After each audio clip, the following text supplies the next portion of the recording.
Hi, this is Jazz on the Tube, and we're doing another tribute to Phil Schaap. And of course, the work that Phil left behind is his tribute. And I want to point out to everybody that if you go to philschaapjazz.com, and I'll spell that in a second, there is more fantastic music and analysis and history that you could ever hope to consume in a lifetime on his website. I mean, this stuff is just so good. You grow up with something and you take it for granted.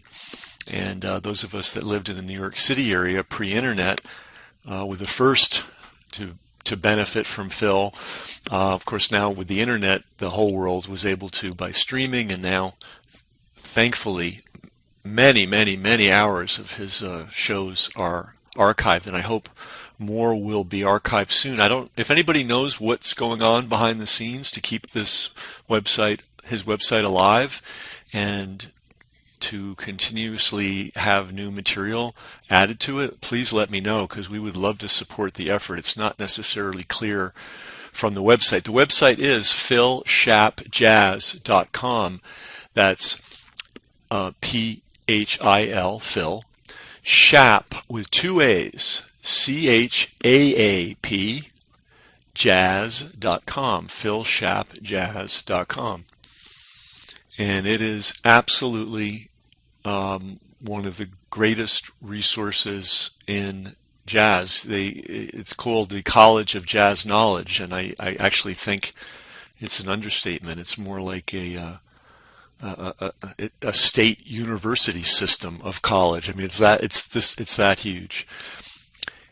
Anyway, I was doing some research into Phineas Newborn, and of course, Phil corrected us and let us know that his original name was Finus, and Phineas was added later. But whether you call him Phineas or Finus, I was just getting really interested in him and his piano playing. I did what I often do, which is go straight to the Phil Schaap jazz page.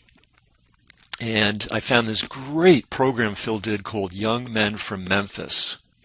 He did it on December 4th, 2017. Now, I had never heard Phil do a show like this. I'm sure he's done a lot of them, but I just never heard one before. In this case, he focused on a specific city in America and the impact the musicians from that city had on the music. We've done a lot of programs, podcasts on this theme on Jazz on the Tube. And by the way, if you're not aware of the Jazz on the Tube podcast, we're not just a video archive and a video of the day service. We also have a podcast. We typically focus on scholars of the music, writers, filmmakers, chroniclers. Now, sometimes, and definitely educators, and sometimes that includes working musicians, but our interviews tend to focus on the other elements of the jazz world, the people that are telling the story. And one of the great untold stories of jazz is all the great American cities that had such beautiful educational infrastructure and social support for the development of world-class musicians. You can't, when you hear a great musician, you're only seeing the tip of the iceberg. You're seeing one person and their achievement and their accomplishment and his or her band. But what's not visible are all the teachers and all the supporters and all the educators and all the schools and all the music lessons and all the communities that supported this artist to get to, so that he or she could get to the point where they're on that bandstand blowing us away with their prowess. Bottom line, we absolutely would not have this music if it weren't for the communities that produce the environment for young people to evolve from children to master artists. Communities did that. Okay, there's individual genius, but individual genius without some kind of community support, it's a tough road, and it doesn't happen that often, frankly. And if you look into the history of any musician, you will see that they grew up in a community of musicians, in a community that supported live music and supported jazz, and most importantly, supported music education in the schools. So we've documented the scenes in several U.S. cities, not just the clubs and the places that people play, but also the educational infrastructure that existed. So we've covered Boston, New Orleans, of course, Kansas City, of course, St. Louis, Pittsburgh, Fort Worth, LA, and Detroit. And, we're not finished yet. Invariably, each one of these cities had a school or schools that were dedicated to the idea of giving young people full-blown professional musical training in their grammar school and high school years. Oh, I left out Chicago. And actually, it was Chicago which first hit me to this, and it was Jerome Cooper, the great percussionist, the great Chicago percussionist, who introduced me to this topic, oh boy, back in the 80s. And he talked about DuSable High School on the south side of Chicago, where he was educated in the 1950s. This one school and this one teacher, Captain Walter Diet, produced the following graduates in no particular order: Nat King Cole, Gene Ammons, Johnny Griffin, Dinah Washington, Johnny Hartman, Eddie Harris, John Gilmore, Fred Hopkins, Dorothy Donegan, Sonny Cohn, Joseph Jarman, Clifford Jordan, Red Holloway, Wilbur Ware, Charles Davis, and I mentioned my dear departed friend Jerome Cooper, Muhal Richard Abrams, Benny Green. Are you getting the picture? All of those musicians came out of one high school. And I believe Diet was the teacher for all of them. I think Sun Ra even went to DuSable. I learned that from Jerome in the 80s, and it really stuck with me because I'm a logistics guy,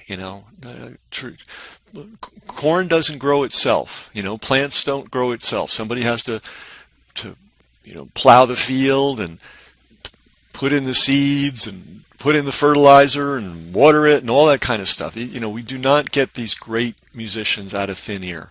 They come from communities.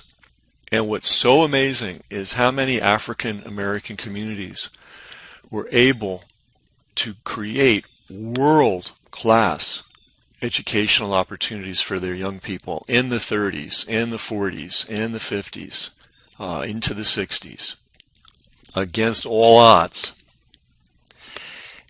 And it wasn't just in music. It was across the board.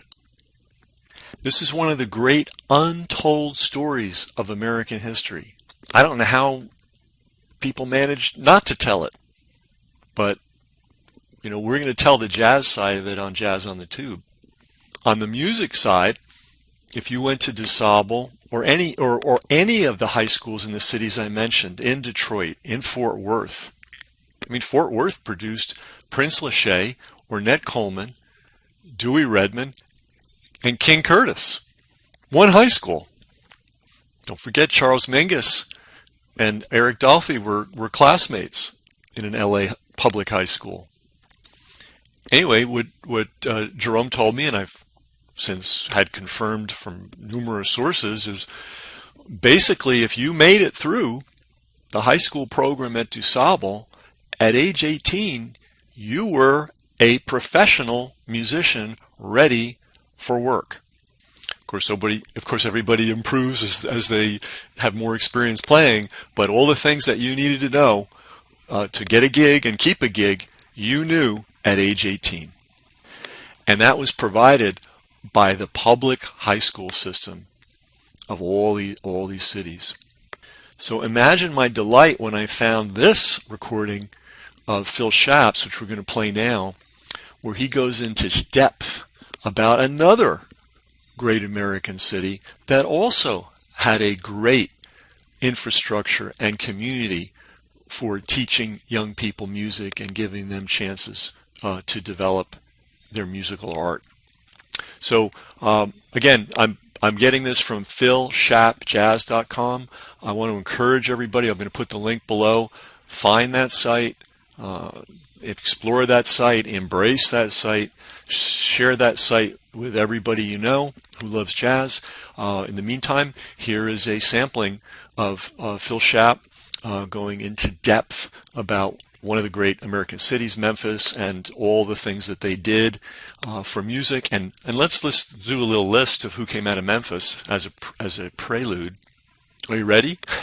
It's quite amazing. George Coleman, Phineas Newborn Jr., Booker Little, Charles Lloyd, Harold Mayburn, and there are others. So whenever you see a cluster of genius like that, you know that there was a rich, supportive musical community making that possible. So anyway, with no further ado, Phil Schaap and the story of Memphis. And there's some great tracks on this thing. Once he gets playing the music, whoa, some of the stuff is good. It's 12 noon. You're listening to WKCR FM New York and WKCR HD1. Our station on FM to New York City and the region is 89.9. That's FM megahertz megacycles. The internet carries our signal. The address is wkcr.org. My name is Phil Schaap. At 12 noon on weekdays, and today is a Monday, this 4th of December, from noon to 3 p.m. on weekday afternoons, our station bridges into a jazz program named Out to Lunch. It's a lengthy luncheon of jazz listening. It's 3 hours. I do the show on Mondays, and I select a theme that unifies the listening, the recordings that I offer over the 3 hours. And today I'm going to be doing a program on an elderly generation now, many of them since deceased, who, collectively known as the Young Men from Memphis, made an impressive set of music and a huge mark on the sweet sounds of jazz some 60 years ago and even 50 years ago. And of course, many of them still have things to go and do, but several are since gone. My opening discourse, it may actually work out to be shorter, but it's a little less coordinated because our station is suffering through a remarkable technological setback, which to be fully cured require a great range of things that I won't itemize. Those of us who can do anything about it are trying our best. Our signal is being wounded digitally. It's a complexity I won't further explain. It mars the sound in our house, meaning that we can hear. That's actually the worst of the three problems, thank heavens, because we can tolerate it as we're really doing what we do so you can hear it. The difference between the troubles, which come and go, they're intermittent and often, even when present, tolerable, are quite different on the FM line than they are on our internet address, wkcr.org. So while it's most likely that in our rooms here at KCR that receive a feed of our air, it always sounds bad, it's also likely that it might sound just fine, or normal anyway, typical, on FM for a full-length show, and even on the internet. I'm not really quite sure what to advise you. As it is an intermittent problem, monitoring it is helpful to us, and knowing precisely what's going on. If you have ways of contacting the station, you should. And in doing so, announcing specifically whether you're encountering the problem on the internet, using a computer to hear, or listening to the FM signal in the New York City region. Now, I didn't really mean to have to explain this to you, and of course, if the troubles are on right now, I didn't explain it to you, it wouldn't be easy to hear. But I'm hoping for the best, and I have put a lot of attention into this program, but perhaps not have fully worked out my opening thoughts, and these are my opening thoughts. Memphis, Tennessee, has an exceptional music heritage. Although what blues is and what it is now, and any appreciation of it, has kind of been marginalized in certain ways, Memphis, Tennessee is known as the home of the blues. There's a blues tradition there that actually has as many parts and developments as the jazz traditions, which I, of course, am going to attend to. That Memphis was an incredibly important city for the newly freed African Americans who had been slaves, and that they took on a very important commercial, meaning professional and just in general economic advancement in the Reconstruction period that lingered for some time into the 1880s is, I think, an unacknowledged root of any of these musical particulars that we might get to.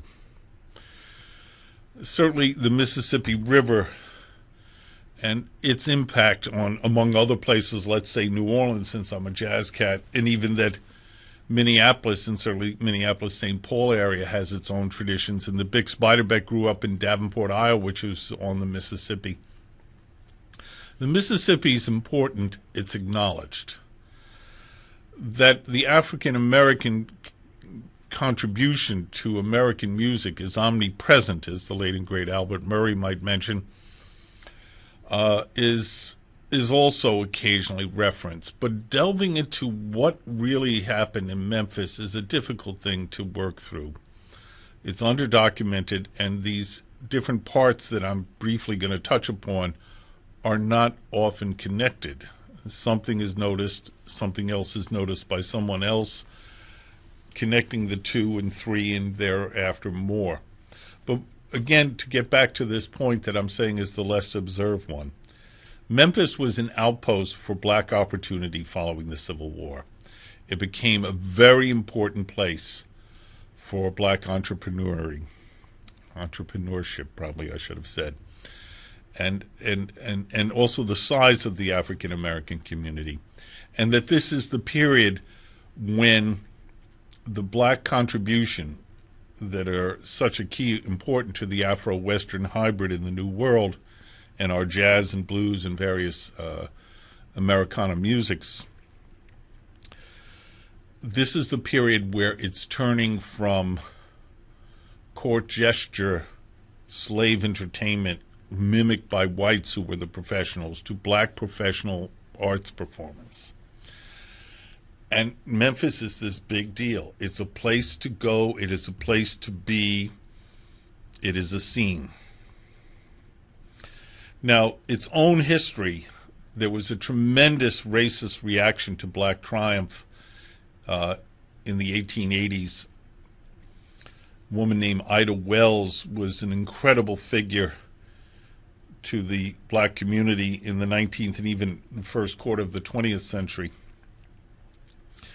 And she eventually addressed the situation of repression of black opportunity in Memphis, Tennessee, as to suggest that the population scatter in 1889 to the ability to claim territory and start a new life, commercially viable, less than second-class citizenship, or at least outright repression, by going to being a Sooner and going to Oklahoma, the opening up of the Indian territory that happened in 1889, which is why the Oklahomans are still called Sooners. The sooner you got there, the more you could claim and the better your claim might be.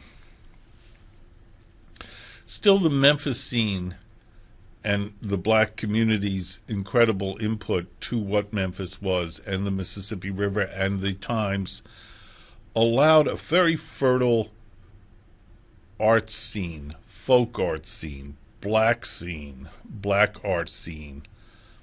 And eventually a man who's actually from Florence, Alabama, named W.C. Handy, he's called the father of the blues, headquartered there, and playing a band that touched on a range of very peppy musics, American music really more broadly, but as centering interest on the blues and his collecting scraps of folk music information to codify the blues, point one, and to create some compositions that are still famous. And this really put Memphis on the map, but it already was on the map. And even if you were to follow our sordid racial history and divide the races, if you were to follow this purely from a Caucasian line of activity in the folk arts, you would find that Memphis is a big deal. As the singing brakeman, America's blue yodeler, Jimmy Rogers said, down in Memphis, the corner of Beale and Maine. He knew. So I've spent some time here to tell you that Memphis, something you probably know, Memphis is an important musical scene, has been for a long time. African-American contribution to this, and in the early going, it being a key outpost for the new idiom or the new expression within the idiom of the blues, and W.C. Handy's headquartering there makes it astoundingly important, even if just for the historical record. And that would be part one. Part two, and this is why I introduced the theme of black community growth in the Reconstruction period in Memphis, Tennessee, even though the Reconstruction ended in 1877. And that impact was stepped on by the re-enfranchised Confederacy and other aspects, including the federal government, that had actually defeated the Confederate rebels. But it's still there. It couldn't be eradicated completely. And so in Memphis, you have an important African-American community that, while deeply troubled by absolute legalized segregation, is nevertheless intent on ratcheting up, bringing their community's efforts in these fields that should have been homogenized racially to great success for the black separated endeavors. And education was a huge part of that.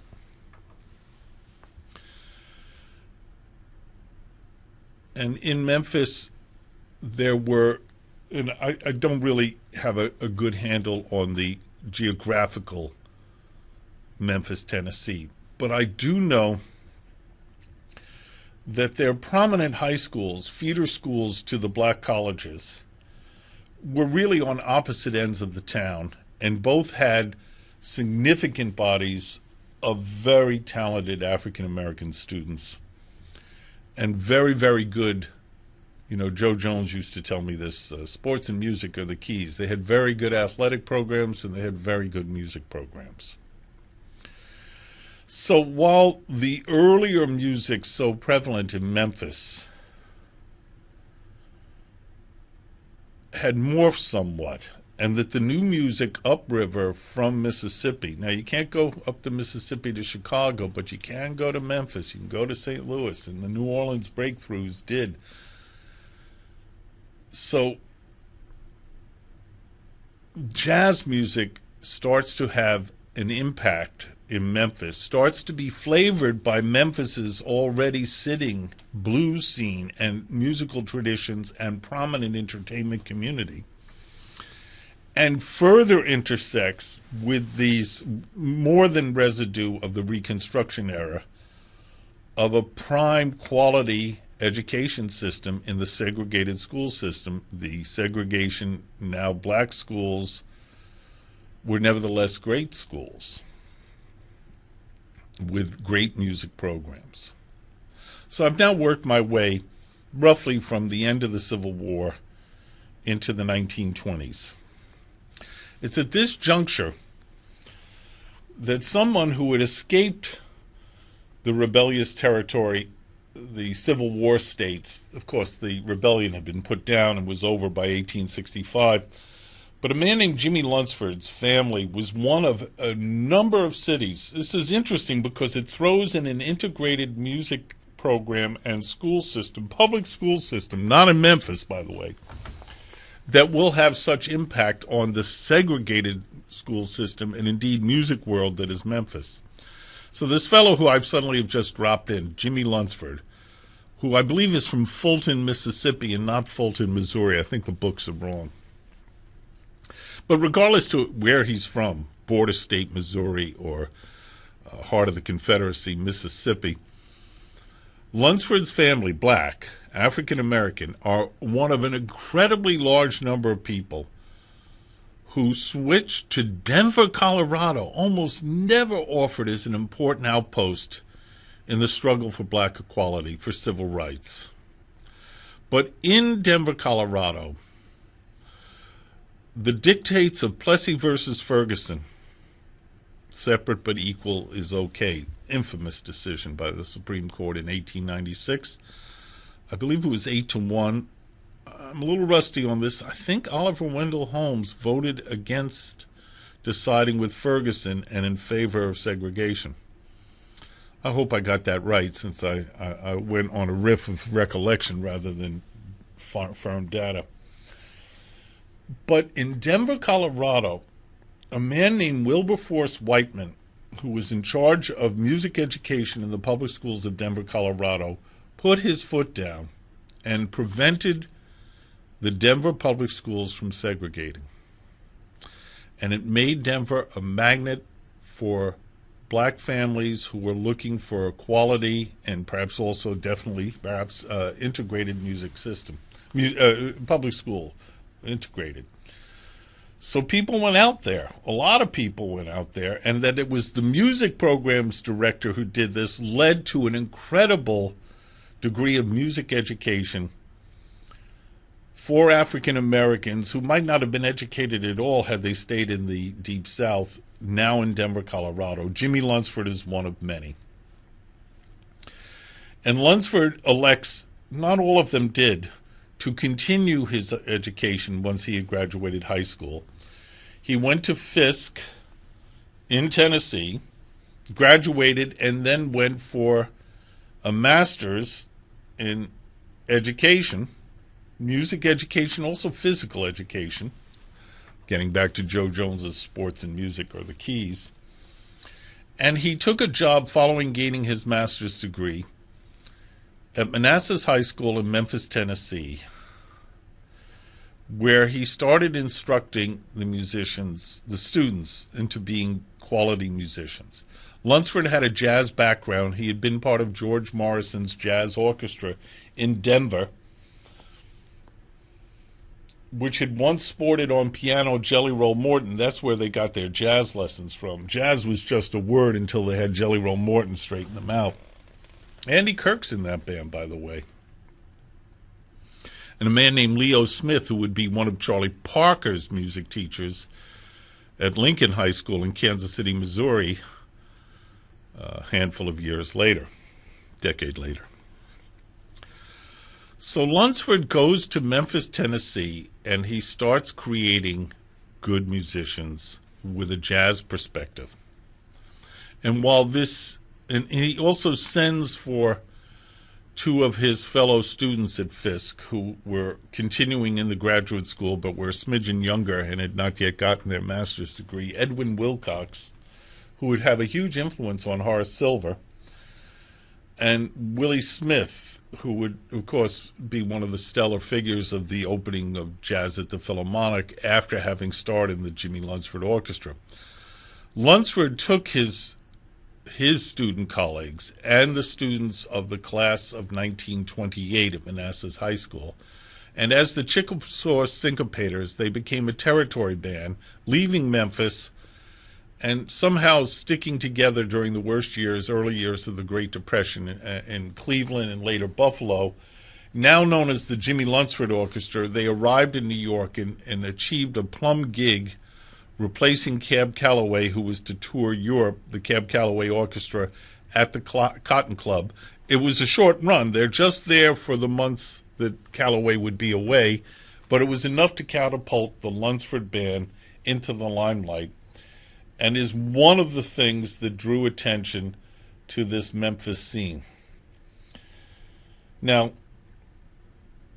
the saxophonist Fletcher Allen, he talks about a whole set of other bands other than the Chickasaw Syncopated. Of course, these fellows are all since deceased. And an obscure saxophonist named John Williams, who has been conflated with John Williams, who married Mary Lou Williams. They're different people with completely different backgrounds. This John Williams is from Memphis. And I'm only saying that is to say Lunsford's not the only guy. And in fact, Memphis is a guy. Not that I'm saying the city is male. I'm saying that it's a part of this cluster of musical interest and triumph that has a great deal of impact in the world of jazz, in the success story that is the Jimmy Lunsford Orchestra. And they become as dominant as any of the swing era big bands, at least at first. Their reputation has ebbed compared to Count Basie, let's say, or certainly Duke Ellington. But it is a great band that had its own procedures and musical attributes, and they are their own story. I'm using them, however, merely or simply or exclusively to just emphasize that they are a Memphis, Tennessee-rooted band. A lot of the students from Manassas High School 1928 class aren't there anymore by the time they hit the superstar level they've achieved. But Lunsford's still there, as was the bassist Mose Allen, as was the drummer Jimmy Crawford, who is one of my mentors and friends. I mean, he died when I was in my late 20s, but he's Jimmy Crawford. And so there's this world that is not the most famous aspect of the Memphis music impact. The most famous is blues, not a person. That if you're really into the history, you know about W.C. Handy, who's not from Memphis. And if you're more up on more recent developments, you know about B.B. King, who after all died recently, so it's not all that recent. He was born in 1925 and would be 92 now if he were alive. But he came from Mississippi. He locates in Memphis, and he is now the figurehead of what was a very sizable blues world that had many big players who were much more famous at the time than B.B. King. And they all recorded in studios that a man named Phillips makes famous as Sun Records. And of course, if you're looking for the Memphis trail of music and you want to continue to divide racially, you know, Elvis Presley, who is from Tupelo, Mississippi, he locates in Memphis, and that's where his career starts. He actually intersects with the musicians I'm going to feature today. So I have said a lot about a lot, but perhaps not enough to fully declare the size and the specifics or fullest understanding of what I'm trying to get to. Memphis has a unique history that needs to be looked into and understood to understand the American experience. A great way to get into it is to understand its pivotal role in the black community, certainly since the Civil War, during Reconstruction and forever after. That study is best rewarded by locking into its music traditions, which have a plethora of aspects, all of them delivering music of high octane that is somewhat related. And certainly the jazz flavors that I'm most interested in are perhaps the least famous of them. Nevertheless, the Jimmy Lunsford Orchestra's triumph in jazz's prime time, the swing era, certainly allows an avenue to understand this particular sliver of this massive wheel of the spokes of Memphis impact. That jazz was in Memphis, that music is in Memphis, that it's a special place that does great things, and that one of the zeniths of its jazz contributions is the Jimmy Lunsford Orchestra. And that Lunsford, no longer in Memphis, takes the absolute observance of primetime jazz, or indeed even blues music aspects, because Handy's based in New York. He spent some time in Chicago, but he's based in New York. But Memphis didn't stop. We just stopped plucking these names out until the electrification of blues, so often associated with Chicago, is more than ongoing in Memphis. It could easily claim to be the capital of the development and not Chicago. It really gets back to the development of black community, and that Memphis's prime time is really the 1880s in terms of being the flagship of the whole thing. And Chicago's, arguably, of course, is retained to this day, takes over the black community as a flagship no later than 1920 and pertains much more to recent times and is the more sizable place in the first instance. Chicago's the second biggest city. I'm not sure where Memphis stands in the 2010 census, but I imagine it's nowhere near the size of Chicago and other Big Ten, first 10 cities. So you have Memphis, you have jazz, and you have this postscript to the swing era of it once again, Memphis being a center of absolute magnitude for this electric blues thing, in parallel perhaps to Chicago, but front and center and arguably first. And in parallel to that is a new development in the jazz contributions of Memphis, Tennessee. A generation who were actually taught by the students who had been taught by Lunsford and Wilcox and Smith. People born in the mid and late 1930s in Memphis, Tennessee, who in fact did a lot of blues work because that's where the work was after the big bands crashed. A new development of Memphis's jazz contribution emerges in the 1950s, and it is this group, collectively known as the Young Men from Memphis, that we are going to listen to this afternoon. Most of them are since deceased. None of them are young anymore. And just to, again, impose a comparative world, in the 1950s, I mean, most people know about, even now, with so many foreign cars on our roadways, Detroit is the motor city.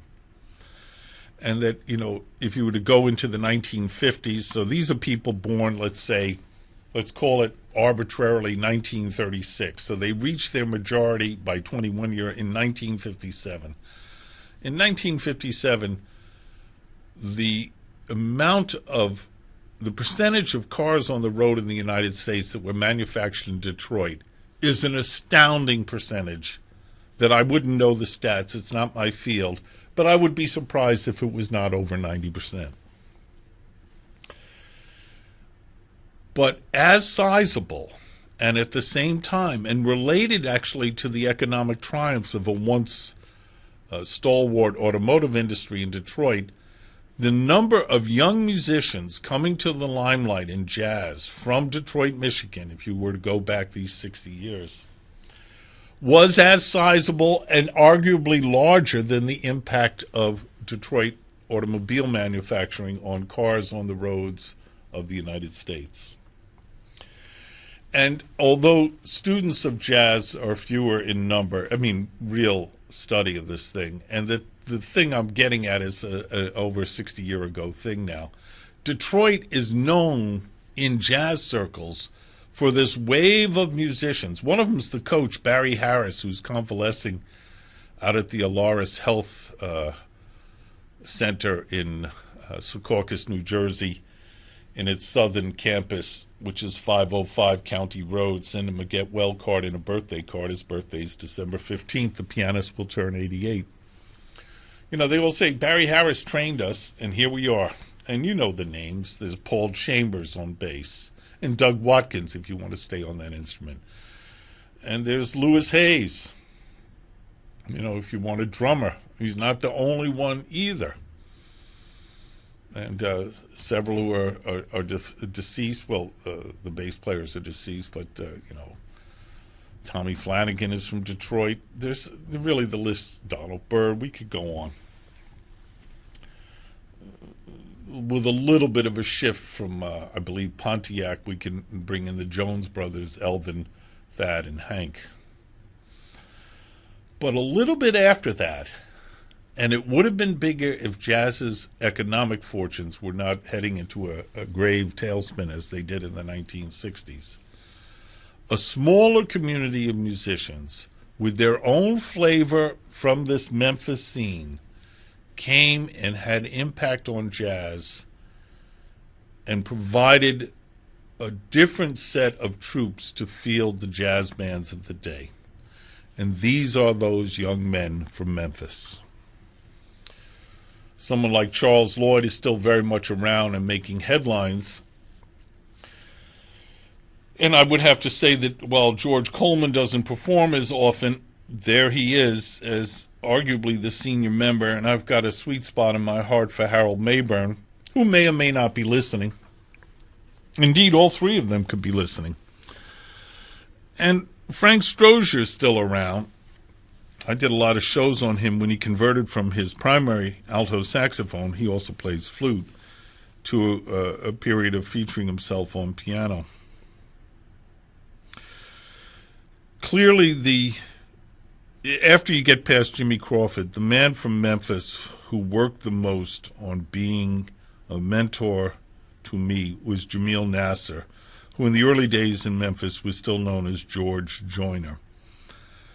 Jamil is since gone, as is the man he loved and revered and considered the kingpin of the whole thing. All of the young men from Memphis, their king was Finest Newborn Jr., who more often in his pop years was Phineas. The initial pronunciation was Finest. And then there's his brother, the guitarist Calvin Newborn, the trumpeter who I became acquainted with long after his contribution to this development, the young men from Memphis, Louis Smith. The day that Branford Marsalis was born, I spoke briefly and got the autograph of Booker Little. I've been asked about this conversation, historic from the point of view of my being the historical figure, the primary source being interviewed. There's really not much to it, and I do believe I remember the entire episode verbatim. I said, "You played great tonight, Mr. Little." And he said, "Thank you." Then I said, "Would you sign my program?" And he signed it.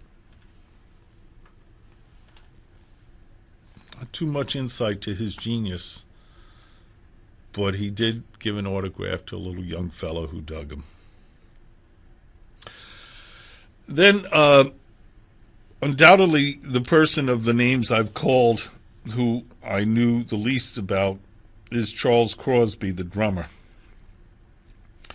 So these are not all those young men from Memphis, but they are a large number of them. Their records will eventually be gotten to.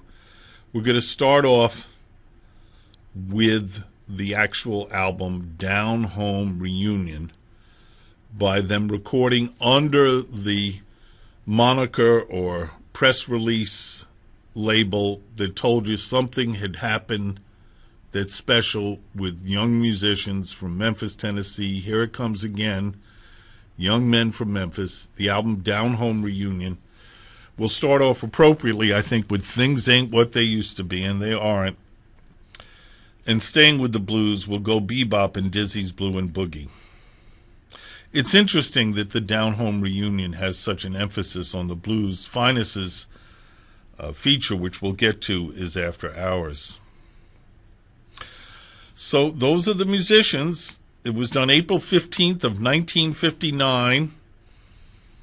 Booker Little had just turned 21, as had Charles Lloyd. He's not on the record.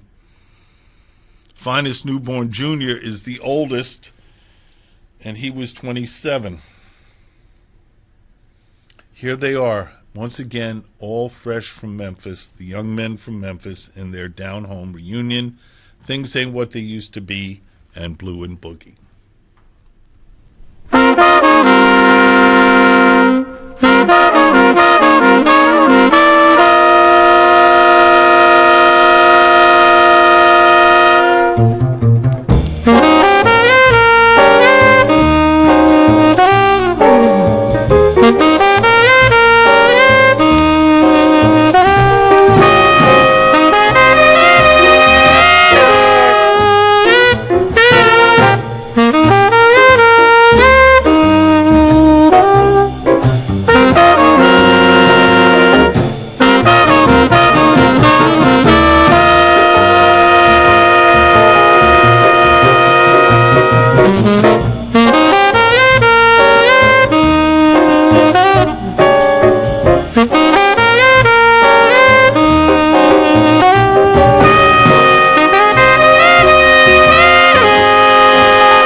Pleasure to hear Jamil Nasser energizing things on his bass.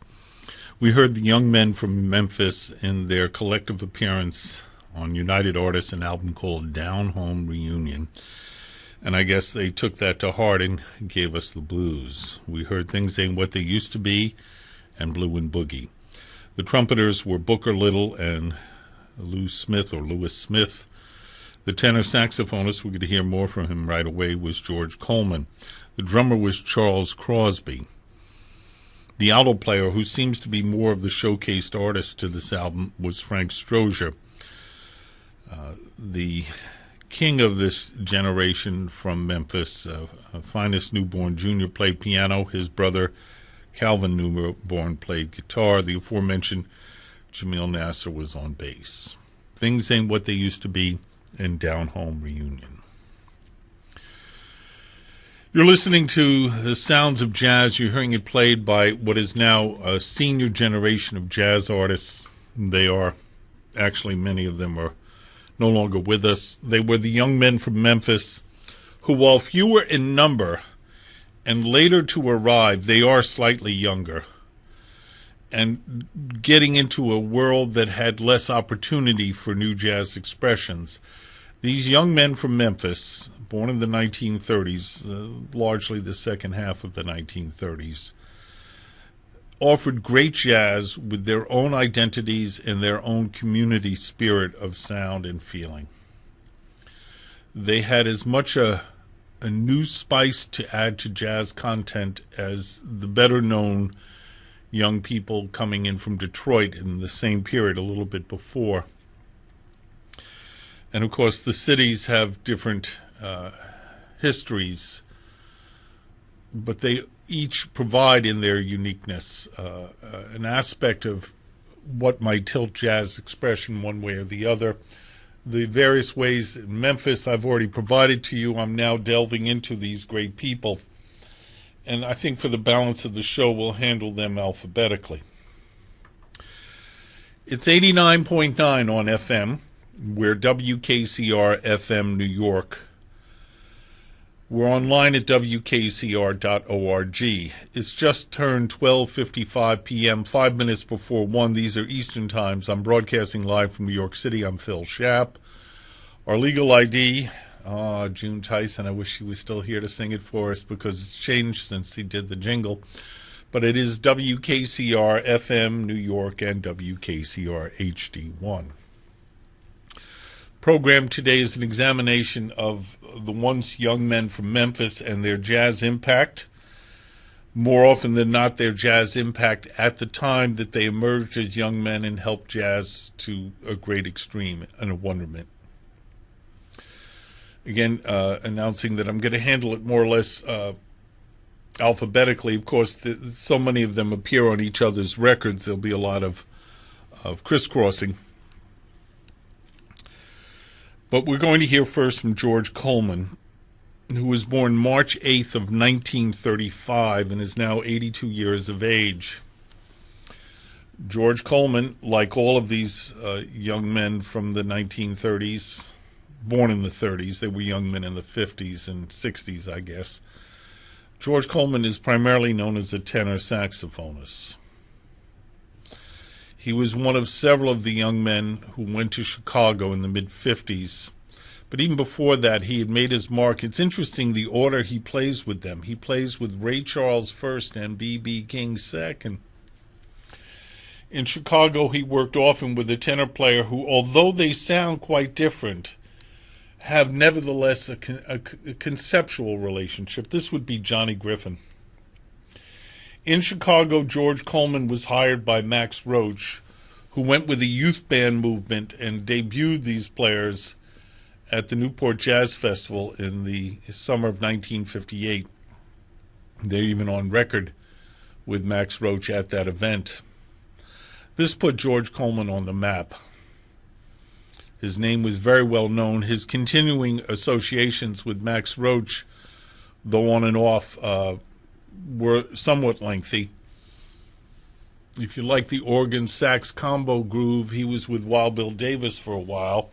But even before that, he's on record in 1957 with the monster himself, Jimmy Smith. It's plausible that the best-known gig in George Coleman's career took place a little bit over a half-century ago as he was turning 30, a little bit before his 30th birthday, as he replaced Hank Mobley in the Miles Davis Quintet, preceding the brief episode when Sam Rivers was there. And George Coleman is on the legendary My Funny Valentine and played the NAACP benefit concert at the just recently opened Lincoln Center on Lincoln's birthday. A lot of people forget that because we've forgotten Lincoln's birthday. We've kind of forgotten about Lincoln. I don't mean to get too much into it, but the date is the 12th of February, and Lincoln's birthday in 1964 brought Miles Davis to what was then still New York Philharmonic Hall and a landmark record. And although I was very young, yes, I was there. And certainly so was George Coleman. Around this time, he became more and more the looked-up-to patriarch figure to the Memphis musicians. Finest Newborn Jr., who is basically 3.5 years older than George, is actually the senior member and was perceived as their primary. But Coleman, who was ambitious about ensemble contexts, not big bands necessarily, became more and more often the coordinator of these events and a dominant force in New York City here during the jazz revival, small scale, but jazz revival of the 1970s. And his stature in this regard has prevailed. Recently, he's actually parenthetically seen in a TV commercial, which is more about his son. He's made some major movies, but the big highlight undoubtedly was getting the NEA Jazz Masters acclaim and indeed award. He's a thorough man. He's a wise man. He works his musicians hard. And he's still on the scene, George Coleman. It's now turning 1 p.m., 1300 Eastern Time. I'm Phil Schapp. We're out to lunch, WKCR. We really are out to lunch. WKCR FM New York and WKCR HD1. I'm not going to go into detail. There are technical difficulties affecting us in 3 ways. They're interrelated, but they manifest themselves differently online to on FM radio and even our own in-house loop. What little can be done about it by people such as myself and our other workers here at the station, we all work for free, by the way, has been done. What needs to be done by others. I hope it's in the works. I have fear. And I also am thankful that whatever this problem is, and I know what it is, it's intermittent and not completely overwhelming of our signal. Thank you for sticking with us to the extent you can. Well, let's go to George Coleman. And, I'm talking about these young men from Memphis. Well, I'm going to play a more recent recording and throw in my own hometown, which is New York City. George Coleman made a fairly famous record called Manhattan Panorama. So it's not just about New York City, it's about Manhattan. And it has his New York suite, which we'll hear something from. And it also has, and this may be dated, but the speaking out about the scene is a jazz thing. Maybe we don't remember as much. But George Coleman takes a rare opportunity to, in a sense, sing, as he is the voice on the first movement, which is Mayor Koch. Then it goes on to I Love New York, Richard Rodgers' Manhattan, a little bit of a change of pace in How About You, and then with George Coleman switching to alto saxophone, his first instrument, he brings us Harlem Nocturne. And that's the component of Manhattan Panorama. Now, his Memphis buddies, on piano is Harold Mayburn. I don't know if Harold's listening today. I have a sweet spot in my heart for him, and I hope I've done right by Harold Mayburn over the years, because he's done right by everyone he's interacted with. He's a great man and an astoundingly gifted musician and jazz force. Idris Muhammad is on drums, the man who probably got most involved with my upbringing and expressions in jazz of the young men from Memphis. Jamil Nasser is on bass. I don't mean to get inside their kitchen, because it's not appropriate for me to even knock on, I guess, the wall or door, if there is a door to the kitchen. But Jamil Nasser says, George Coleman works you hard. And, he works you hard differently if you're just in the rhythm section with his tenor, or if you're working in one of his octet outings. I think Jamil felt that when there were no other horns, you worked harder if you were the bass player. Let's hear these hard-working, wonderful musicians. Much of this music was recorded live at the Village Vanguard. I believe the vocal number, Mayor Koch, is a studio recording. And this is from the mid-1980s and was one of the great records that came out on the Teresa label. Here it is.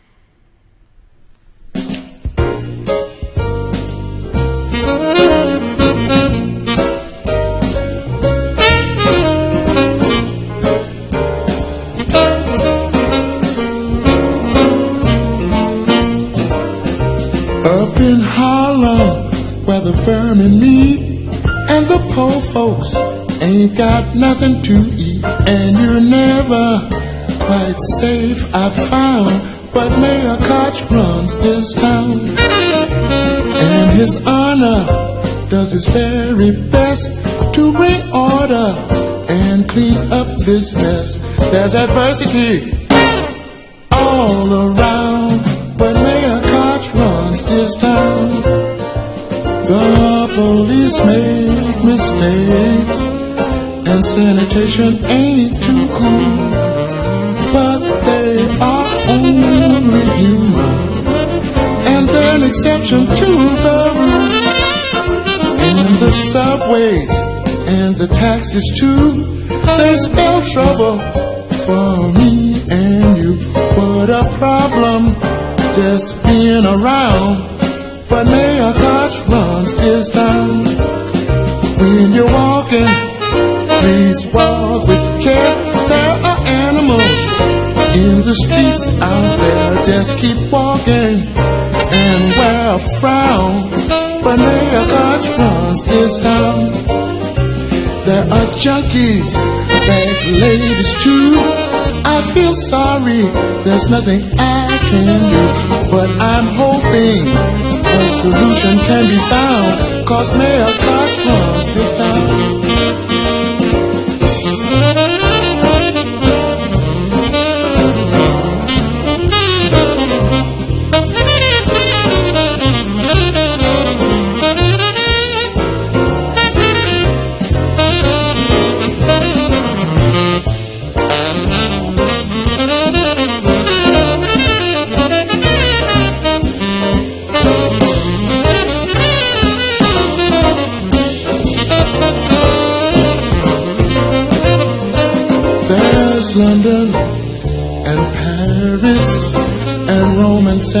Francisco too. But New York is the city. It's tailor-made for me and you. It's imperfect, but it's groovy too. I love New York. It's for me and you. All the jazz clubs, oh, what a sound. And America runs this town. Yeah, but America runs this town. Yeah, but America runs this town. Yeah, America runs this town. Yeah, but America runs this town. Yeah, but America runs this town. Yeah, America runs this town.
A young man from Memphis, George Coleman, tells us about my hometown, New York.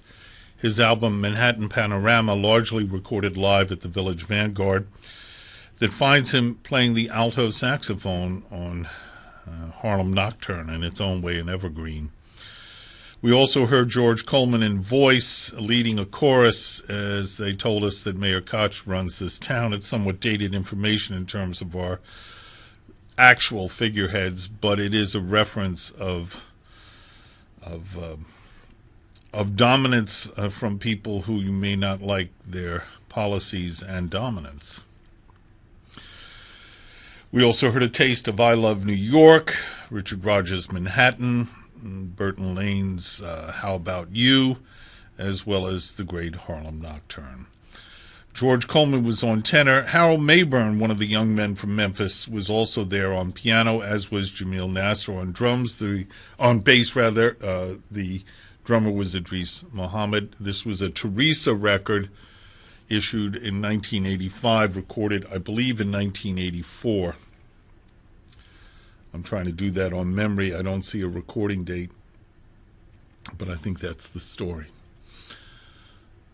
George Coleman.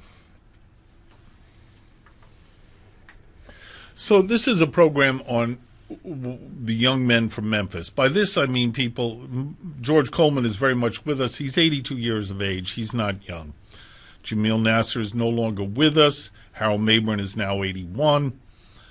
So they're not young. They were from Memphis. They came to New York, many of them by different paths. And in the late 1950s began to show the flavor of Memphis on, let's broadly speak, of hard bop and post-bebop jazz in ways that gave an identity to their hometown as well as an explaining of their own individual greatness. My show here this afternoon on Out to Lunch draws attention to the young men from Memphis who are in their 80s or late 70s in one case. Shout out there to Charles Lloyd, who is merely 79. I think Frank Strozier is 80. Booker Little only lived to be 23. We'll be hearing him soon. So my point here is these are great people. My point here is that Memphis is perhaps a not often cited jazz outpost. I'm delving into one particular generation's impact on jazz generally coming from Memphis, and I'm playing you records that illustrate them individually and collectively. My name is Phil Schapp. We're WKCR FM New York, 89.9 WKCR.org online. We're not only the home of technical difficulties, we're suffering through a trampling by the powers that hold our streaming, which, also, communication in audio now is almost entirely digital. We fought a lifetime against it, but we're subject to it and now victimized by it. Hopefully, whatever audio problems you're hearing in our broadcast signal are intermittent and do not overly mess up your enjoyment of our program content. In case I'm not gurgling or disappearing for 1 to 6 seconds or any of the other maladies that this trampling of our ability to stream our signal, and it's not just the internet, it's even at times worse on FM if I understand it correctly. Maybe you can't hear me clearly, but I do want to give a few shout-outs. One is to someone who's from Detroit. Perhaps I'm slighting the impact of Detroit on jazz in the 50s. But man, is Coach Harris special. Barry Harris, the coach who will turn 88 on December 15th, will be spending his birthday in a rehabilitation center. While on tour, he had a bad fall. He's soon to turn 88. He's looking for cards. You can combine a get well card with a birthday card.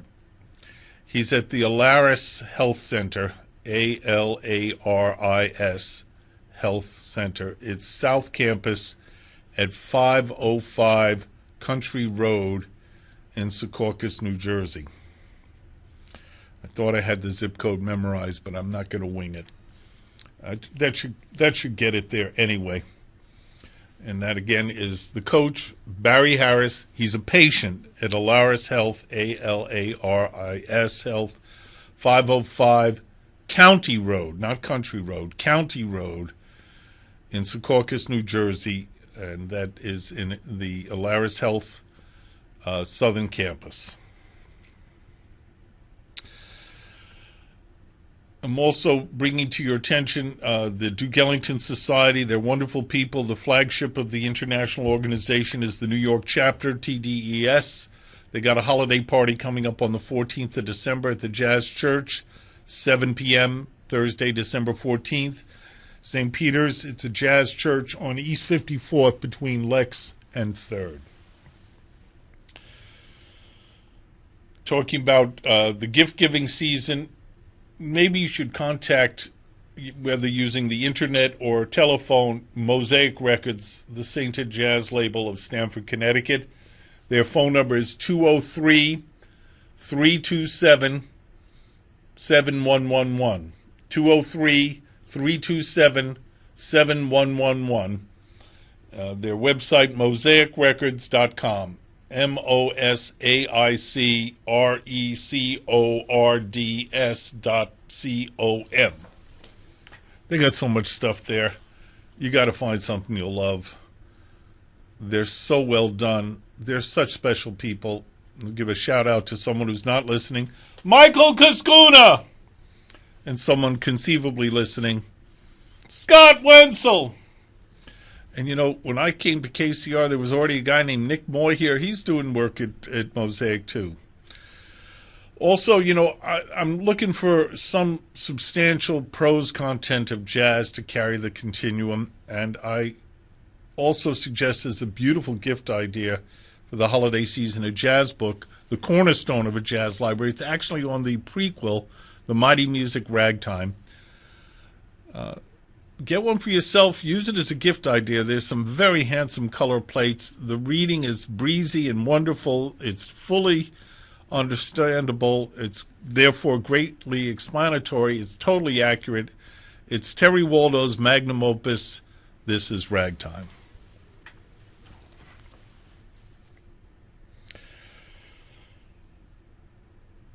My name is Phil Schapp. We're WKCR FM New York 89.9 on the dial. The next little set is going to be on the man who always was a young man from Memphis. That would be Booker Little. He was born April 2nd of 1938 and died of kidney disease at 23 on October 5th of 1961. While Finest Newborn Jr., also Phineas Newborn Jr. is an equally acceptable pronunciation. I'll get to that when we get to him. You know, he's the king. George Coleman is the patriarch.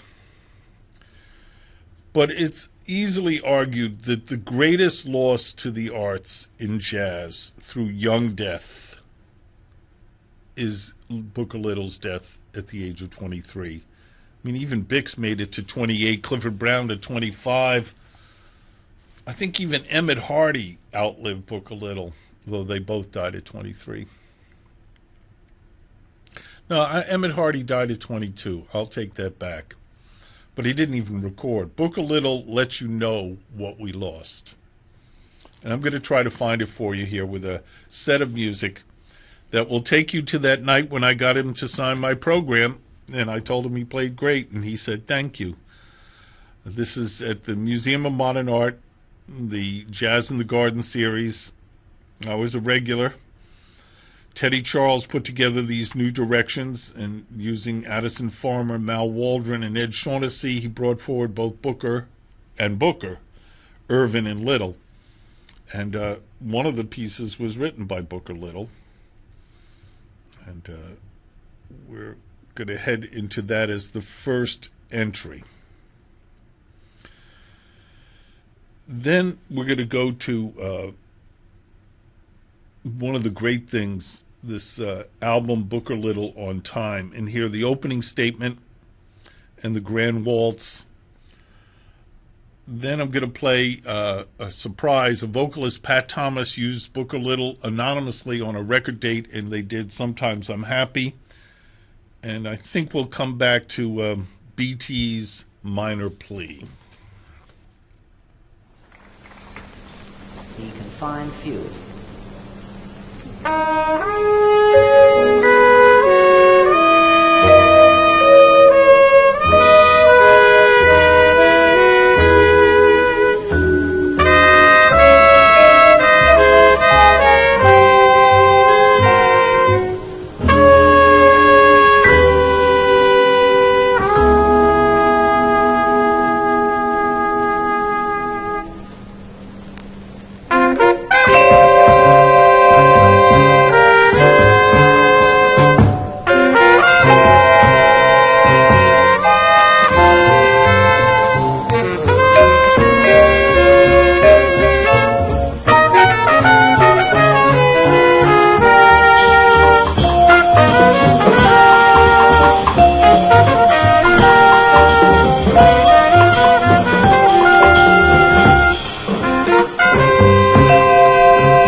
Book a little on the trumpet.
Sometimes I'm happy, sometimes I'm blue.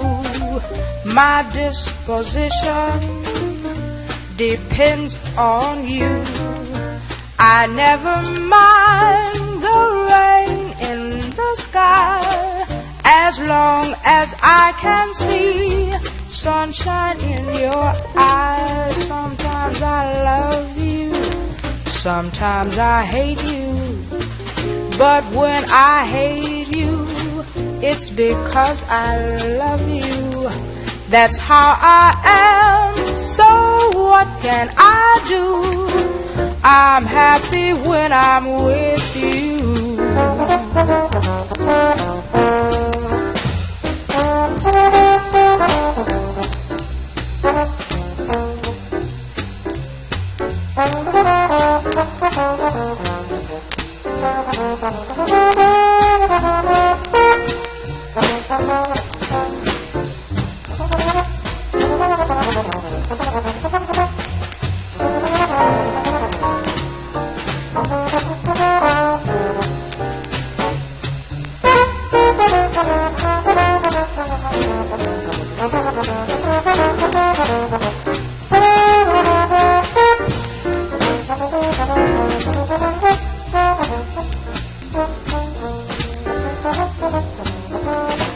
Sometimes I'm happy, sometimes I'm blue. My disposition depends on you. I never mind the rain in the sky, as long as I can see sunshine in your eyes. Sometimes I love you, sometimes I hate you. But when I hate you, it's all because I love you. That's how I am. What can I do? I'm happy when I'm with, so happy when I'm with. I'm happy when I'm with you.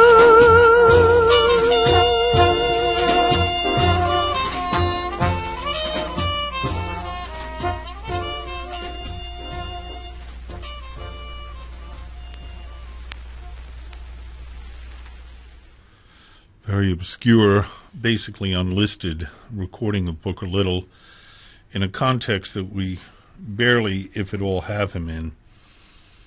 Here with the vocalist Pat Thomas in her LP for Strand. You know, Sammy Lowe was in her corner, and there's some unissued records by her with Johnny Hodges, so she certainly intersects with great talent.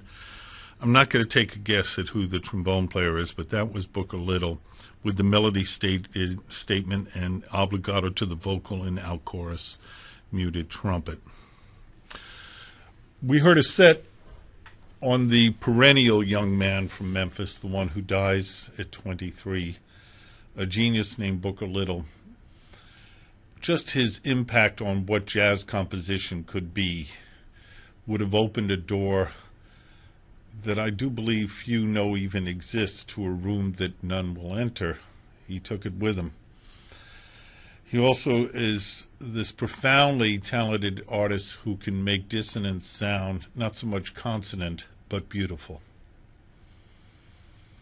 He's a really amazing force. Trumpeter Booker Little. We began with the Confined View, a Booker Little composition that he performed and was recorded live doing with a Teddy Charles augmented unit, the vibraphonist, with Mal Waldron on piano, Addison Farmer on bass, and Ed Shaughnessy on drums, formed the Teddy Charles New Directions Quartet, which for their concert in late August 1960 at the Museum of Modern Art, outdoors, Jazz in the Garden, had guest stars Booker Ervin and, of course, our focus, Booker Little. I met Booker Little that night. I was a child. It was not a momentous event for him. Indeed, I'm sure he had forgotten it seconds later. I just got an autograph. But I have taken it with me now for over 57 years. From the Confined View, we went to the album On Time, Booker Little, and I shied you BT's Minor Plea, but I did play Opening Statement and the Grand Valse, also known as Waltz of the Demons and Booker's Waltz. Scotty LaFaro was on bass. Speaking of too young passing, Scotty died at 25. The drummer was Roy Haynes. The pianist was Tommy Flanagan, done in April of 1960. And then we wrapped up our Booker Little listening, hearing him with this very rare and obscure, indeed unacknowledged appearance. It's him anyway, on Sometimes I'm Happy with Pat Thomas on the Strand label. You're listening to the sweet sounds of jazz here on WKCR. I'm Phil Schapp. The program's Out to Lunch. We're here weekdays, noon to 3. I do Out to Lunch on Mondays. The music varies quite a bit. It's an extensive listening session, thank heavens, but it varies quite a bit on the different weekdays, the different aesthetics and preferences and collections of the various programmers. My shows are thematic. The theme today is I'm saluting a now aged out, largely all gone generation who collectively were known as the Young Men from Memphis, jazz artists of profound capability, flavoring their jazz with their Memphis traditions and their own emphasis within it, as well as their own identities as individuals. They were astoundingly gifted individuals who collectively and individually helped improve and push forward in terms of great performances the music jazz. A few of them are still with us and performing. Charles Lloyd is 79.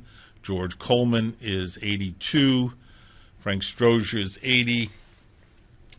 Some of my dear friends are not with us. In particular, I'm thinking of Jamil Nasser. Of course, Harold Mayburn, man, I used to really enjoy being in his company. He added a unique touch to those listening sessions out in Brooklyn.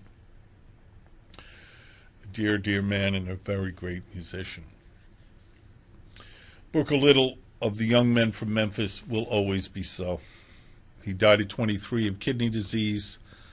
You know, the machines that treat people now would have kept him alive, but they didn't exist at the time. He died October 5th, 1961.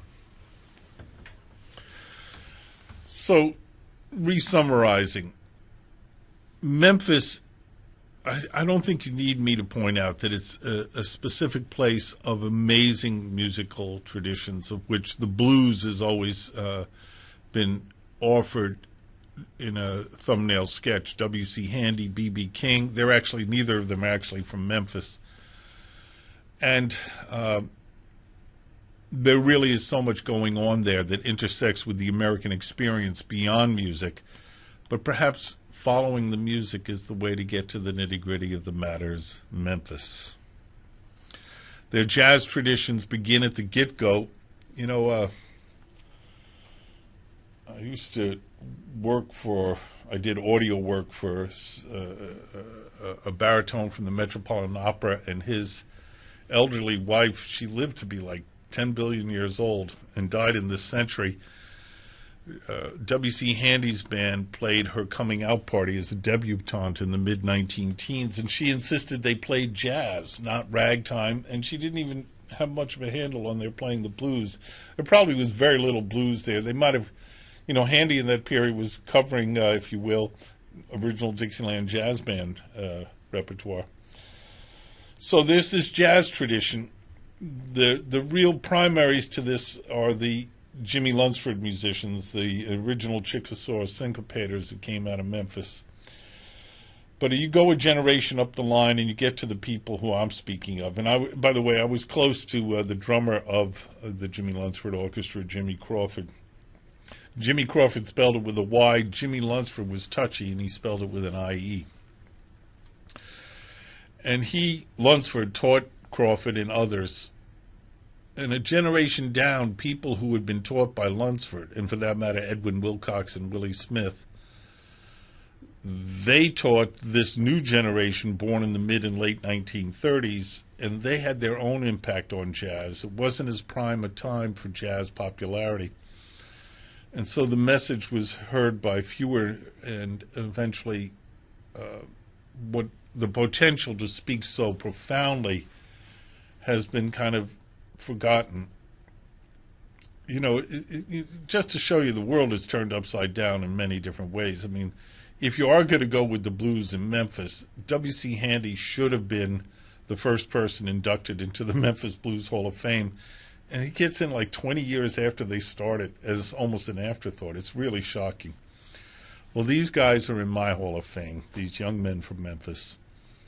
And one who I've drawn particularly close to in recent years, and when I use recent, I mean basically almost a quarter century now, certainly all of this century, is the ever-ongoing Charles Lloyd.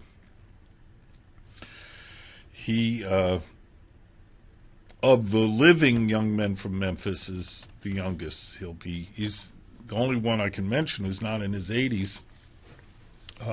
He's 79. He's a young man, he's got a young voice, and he still has a lot to say.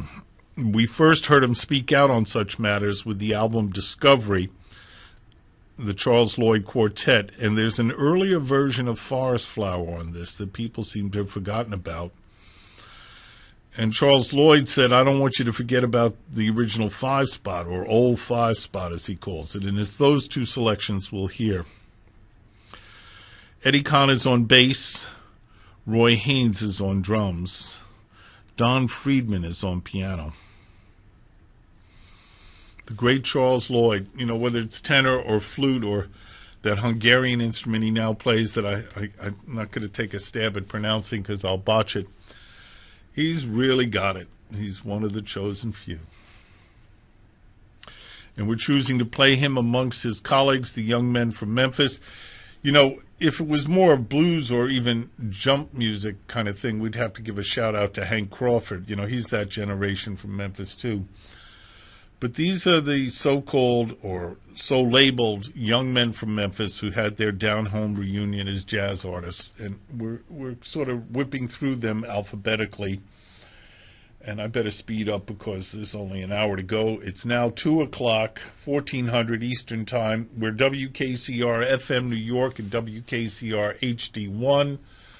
More than the perennial home of technical difficulties, a place that's genuinely in modern technology of audio jeopardy, and I hope that this all works out. Right now, I'm trying to play the great Charles Lloyd. Charles Lloyd!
We heard from Charles Lloyd, the album Discovery, sessions of May 1964.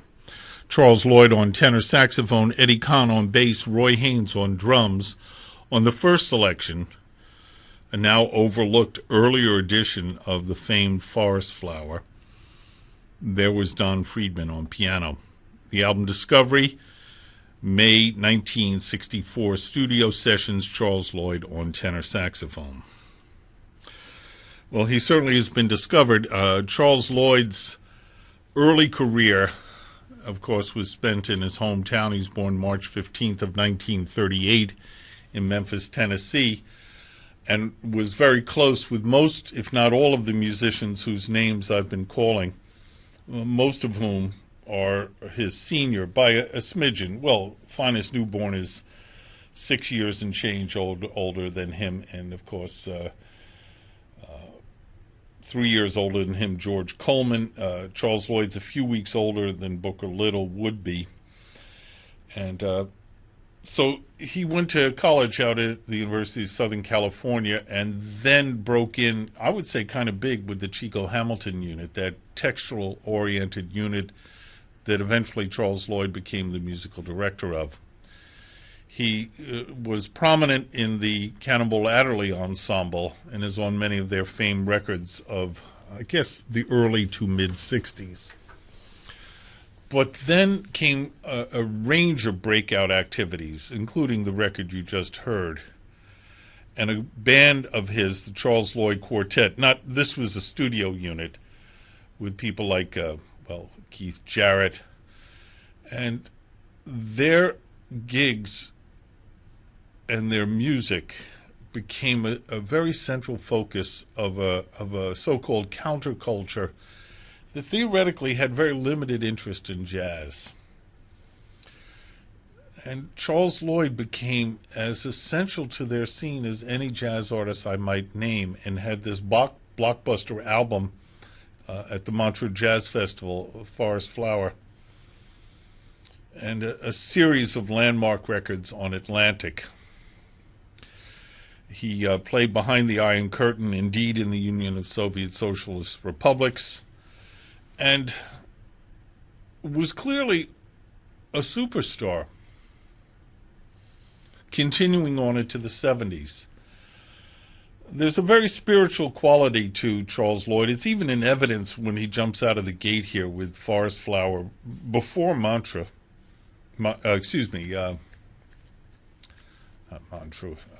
Monterey is what I meant to say, the Monterey Jazz Festival. And becoming somewhat reclusive, we really only knew him from occasional releases of records. At some point, I couldn't actually name it, but certainly quite often in the 1990s and frequently in this century, Charles Lloyd has sprung back into a near full-time set of activities with a range of gigs. He had a profound relationship with the percussionist Billy Higgins, who died of cancer, but they made a number of records. Recently, Charles Lloyd has created this remarkable ensemble using, the pedal steel guitar and the more typical electric guitar with a lot of effects. He's done a lot of beyond third stream music it's more like world music, and a couple of, the Temple of Dendur in the Metropolitan Museum here in New York. He's given landmark concerts there, including on his birthday. And he remains an astute connoisseur of music, both as listener and practitioner. And it's this particular young man from Memphis who I'm drawing attention to now. Charles Lloyd!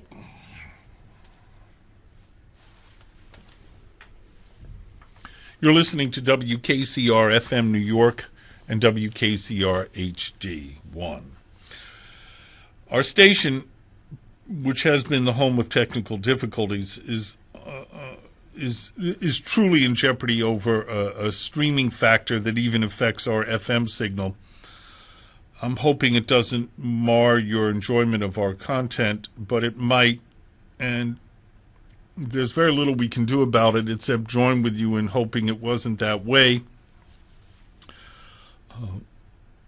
If you want to email our board about it, board@wkcr.org. Please know that these sweet and effective young talents are as handcuffed by the situation as yours truly is. I'm a senior citizen, but maybe they can pass the word up the line.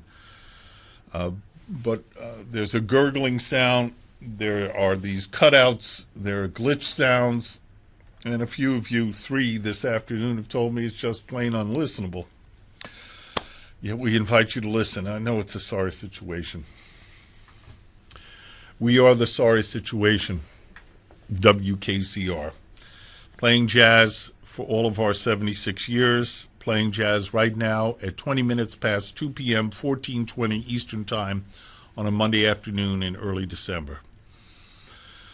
You know, I opening up this Harold Mayburn record, and I see, you know, I used to really hang out a lot with Harold, and one day when he was playing with Joe Jones at the West End with Harold Ashby and John Orr, I guess Harold's the only one still with us, he wrote out some stuff for me, and it's kind of hard to read it. So it says, Harold Mayburn, 3/20/36. So he was born March 20th, 1936, Memphis. Self-taught, professional at 16. Finest newborn junior's his guy. Big gigs with the MJT+3 in Chicago. Gigging with Jimmy Forrest of Night Train fame. Sweets Edison, 2 years with Gates, Lionel Hampton. The Jazz Tet, the incredible J.J. Johnson hard bop outfit. Even briefly with Wes Montgomery and Miles Davis, recordings with Freddie Hubbard, and gigging and recordings with Lee Morgan. Then it's just written down Roy Haynes. There's nothing else written down next to it. That's it. I've read the whole thing. I'm glad I have it. Harold Mayburn is one of the world's Mr. Musics. He's got a great soul, a great capability. There's a level of energy in his music as well as technique that is really both fascinating as it is also thrilling. I'm going to play one of his 4 prestige albums, Rakin' and Scrapin'. It's a reverence for his father, who, when Harold wanted something, his father said, well, I don't have the money for it right now, but I'll try to rake and scrape it together. So this is Rakin' and Scrapin' with Blue Mitchell and, of course, longtime cohort George Coleman on tenor, Bill Lee, that's Spike's father, on bass, Hugh Walker on drums. And then a record that I'm pleased to say I got from Harold himself with, again, one of the Memphis Jazz cats, Jamil Nasser, with drummer Walter Bolden, who was also a dear friend. And this is an album called Pisces Calling. So a couple for the great Harold Mayburn. Harold Mayburn! Oddly enough, as much a keeper of Brooklyn bebop as the Brooklyn beboppers themselves.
Harold Mayburn. What a great pianist. What a great energy. One of the young men from Memphis. Indeed, I think his first record as a leader was called A Few Miles from Memphis. Well, as he's in mighty Brooklyn, he's many miles from Memphis, Tennessee. But he's still a soulful force of jazz and a person who extends into any moment of art and jazz a little bit of the Memphis flavor. We heard from two of his own records as a leader. From the 60s, we heard Rakin' and Scrapin', and we heard the title track with Blue Mitchell, George Coleman, Bill Lee, and Hugh Walker. Then moving into the 1980s on the Trident label, there's an album called Pisces Calling, Harold Mayburn. I think there's a poem that calls him Mr. Magic. I think I called him Mr. Music. There's something magical about Harold Mayburn, and there was a tribute there to George Coleman, the lyrical Coleman. Jamil Nasser on bass, Walter Bolden on drums, Harold Mayburn on piano, piano-led trio recording. I hope I'm doing justice to these wonderful people. I mean, Harold Mayburn is someone who I've known now for nearing 50 years. We spent a lot of quality time where he was informing me of where it was at, but he always treated me as though, he was interested in what I might say about the music and about the things. He was in on some of the last editions of those Brooklyn Bebop listening sessions. And even though it was the 70s, we were using the 78s, and there was another Harold there who liked to talk, Harold Cumberbatch, but, when Harold Mayburn spoke, we all listened. And I listened to Batch too, man. He was really a very important person. But I keep thinking about it's not so much a gentleness, it's a kindness that is just exuding from Harold Mayburn. So I hope I've done him justice. I'm hoping I'm doing justice to a generation born in the middle and late 1930s. From Memphis, Tennessee, who are a continuation of this musical episode that is an essence of this particular place, which is on the Mississippi River and which has many stories to tell. It's a profound one, any of these particulars, and the musical stories from Memphis have an incredible impact on the larger tale of the blues, of jazz, of our racial heritage, good, bad, ugly, indifferent. There's so much out of the Memphis scene. It is an American experience microcosm, or maybe not so micro. Out of all of this, and I expounded upon it at great length at the start of the show, bringing in Ida Wells and the Reconstruction era, building a huge black community of, if not equality, taking opportunity and coming forward to live a part of the American dream, the reversals of the segregation in the latter stages of the 19th century, the major chunk of the Memphis people who went out to Oklahoma when it was opened up in 1889. They were Sooners. Not so much a renewal, but the residue of all that had happened in Memphis that was so great lingered, whatever the exit of so many in the 1880s. And there's a framework there that has much to do with the entertainment boon that the black contribution gives us through Mr. Handy, Jimmy Lunsford, and eventually this generation that I've been citing. They have their impact. There's a collective soulfulness to them. There's individual greatness to the extreme of genius. And a few of them were good friends of mine, and I miss them. I still wonder, although it is an honor for me, I even said it in my remarks, at Jamil Nasser's 70th birthday party. He wanted me to give the speech. It wasn't his funeral. It wasn't a eulogy. I gave the speech. I hope I did right by him. But it was great stuff. Jamil Nasser, Harold Mayburn, Charles Lloyd, George Coleman, Frank Strozier, the people who I knew And I dare say I do have a long-term connection before my birth to all of these matters because I was raised by Jimmy Crawford.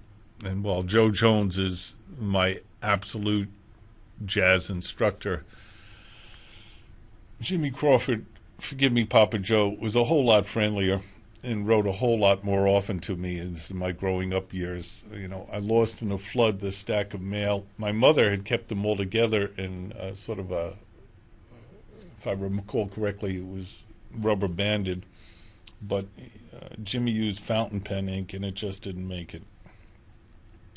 But I'm still here, and so are the Memphis jazz peoples through their recordings, and with someone like Harold Mayburn through continued existence. I mentioned that George Coleman has become their patriarch. I mentioned that the star-crossed, short-lived book, A Little, represents more opportunity for music's growth than I can recognize because it didn't happen. But he's the genius. But I do know that they all considered this guy their king.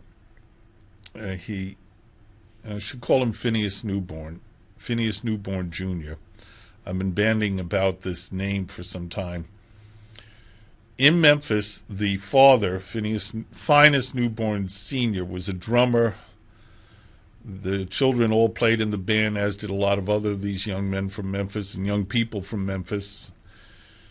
And he pronounced his name Finus. When Phineas Newborn Jr., the pianist I'm about to play, came to New York and learned that this was a very odd and most unusual, it's more unusual than odd pronunciation of what is commonly pronounced Phineas, he said, cool. And though I did not know him, I mean, I heard him play live a lot and I spoke with him a few times. I didn't know Phineas Newborn Jr., but if I do understand it properly, he came to like Phineas more than Finus, but his father never dropped Phineas Newborn Sr. Well, I'm going to drop the record that started it for me. I wore out a copy, so I have 3 other copies of Here is Phineas, the piano artistry of Phineas Newborn Jr. And I have listened to this record with George Wein. I have listened to this record with Jamil Nasser. I have listened to this record with the late and much younger Memphis jazz man James Williams. And I have listened to this record with Papa Joe Jones. It's a great record. We used to start off Jazz Alternatives with this record. And we're going to play a few tracks from Here is Phineas. Jamil Nasser is on this record, but uncredited, replacing Oscar Pettiford in a couple of instances. Calvin Newborn, the brother, is on guitar. Kluk is the drummer. But the real story is the king, Phineas Newborn Jr. And it's something special. We're going to hear several tracks.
Three selections from Here Is Phineas, the Atlantic album that really introduced us to the piano artistry of Finest Newborn Jr.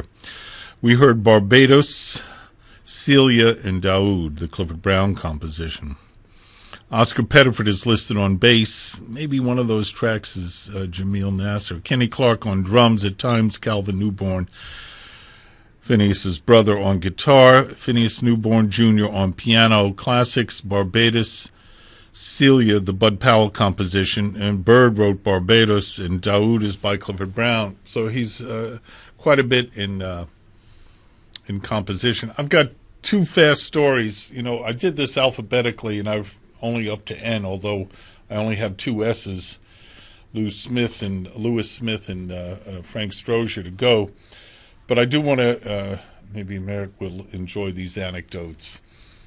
One is that some of you may know the drummer Joe Jones, J.O., Papa Joe, is really my primary instructor and was really somebody I was associated with. I gave the eulogy at his funeral. I knew him when I was 5.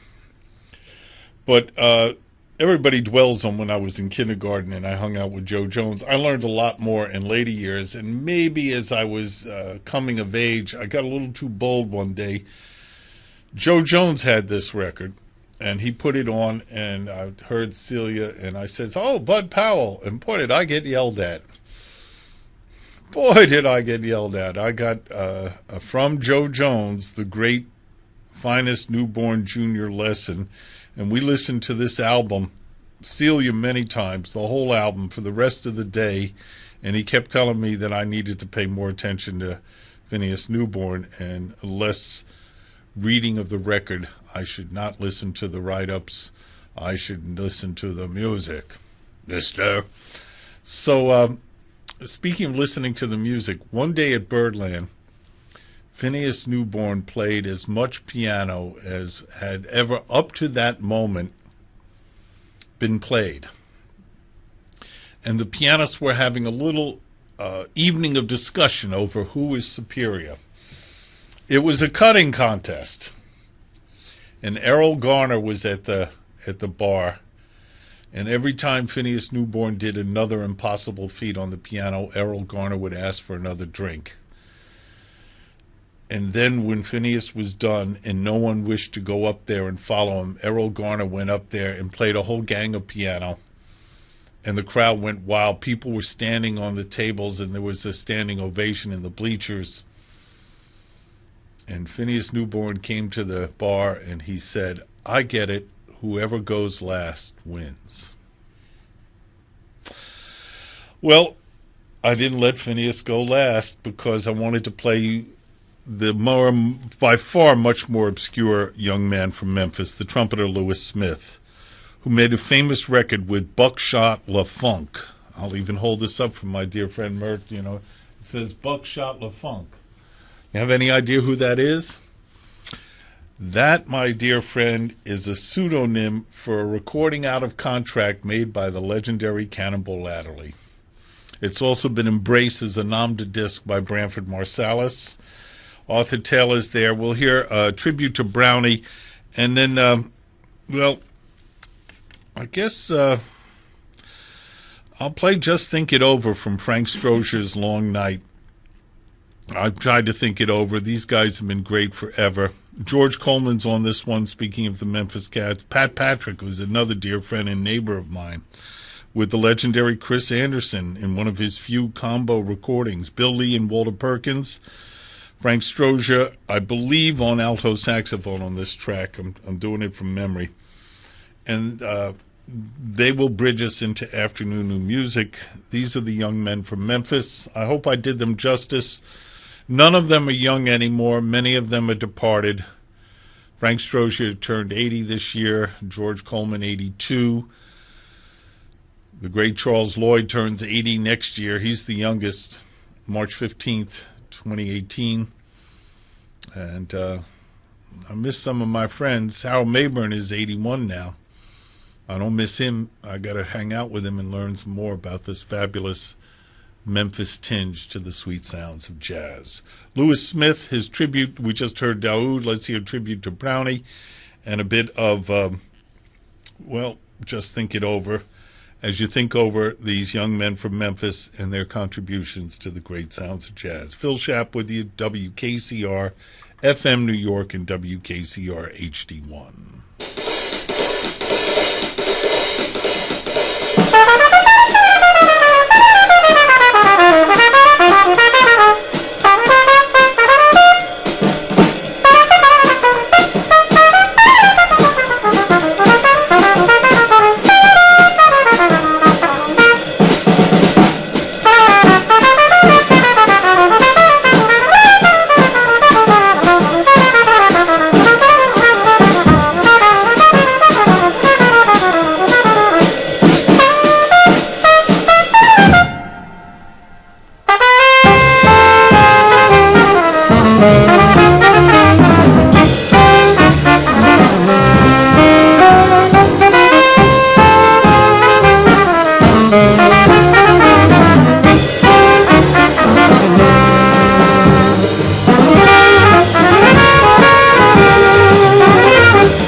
Our final entries in our tribute to the young men from Memphis was Lewis Smith, who I guess is the oldest. He's even a few months older than Phineas Newborn Jr., who was born May 20th of 1931, Phineas in December the 14th. And Lewis Smith, like Phineas, is gone. He died August 20th of 2016. We heard him in his tribute to Clifford Brown. This fine trumpeter was on the opening records of our show earlier. Spent most of his life in education. He was a very thoroughly educated individual. Lewis Smith, the trumpeter, a young man from Memphis who left us at 85 in 2016. Frank Strozier turned 80 earlier this year, June 13th, 1937, his birthday. We heard him on alto, with Pat Patrick's baritone, George Coleman's tenor, Bill Lee, Walter Perkins, and Chris Anderson on piano. And he, too, became an educator, I believe, in the elementary school and taught for many, many years just north of New York City. Had an interesting return to action on piano, but is best known for his alto and is also remarked upon for his flute playing. A very wonderful young man from Memphis, now 80 years young. Well, that wraps it up for Out to Lunch and our tribute to that generation. They're not young men any longer, and most of them are no longer with us at all. But their music hopefully will always be heard and therefore will be revered. It's that special. I'm Phil Schaap. We're WKCR FM New York and WKCR HD1.